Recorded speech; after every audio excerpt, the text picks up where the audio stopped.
వరల్డ్‌లో ఏ defence system అయినా దీని తర్వాతే. మన కామాక్షి ఉండే శ్రీనగరంలోకి ఎంటర్ అవ్వడం ఇంత కష్టమా? మహాపద్మాటవీ సంస్థ కదంబ వనవాసిని సుధా సాగర మధ్యస్థ.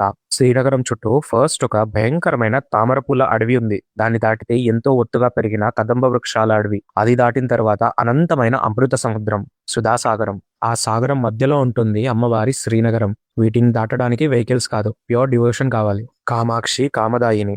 నువ్వు మనసులో ఏం కోరుకుంటే అది ఆ తల్లి తన కళ్ళతో చూస్తే చాలు, అది తీరిపోతుంది. యుద్ధానికి వెళ్లే ముందు కూడా ఆ తల్లి తన భక్తుల వైపు చూస్తే ప్యూర్ లవ్వే కనిపిస్తుంది. భండాసురుడి రాక్షసులు ఏనాటికి ఆ అమృత సముద్రాన్ని దాటలేరు. ఎందుకంటే అందులో మునిగి ఒక్కసారి తేలితే వాళ్ళు పవిత్ర ఆత్మలైపోతారు కదా. అలాగే ఆ తల్లి కళ్ళు పడితే చాలు అభయం. నువ్వు ప్యూర్ డివోషన్‌తో ఆ తల్లి కాళ్ళు పట్టుకుంటే ఆమెకి నీ కోరికలు తీర్చడం ఒక లెక్క. నీ కోరికలు తీర్చడం ఆ తల్లికి ఒక చూపు పని. ఇక్కడితో ఫస్ట్ సీజన్ అయిపోయింది.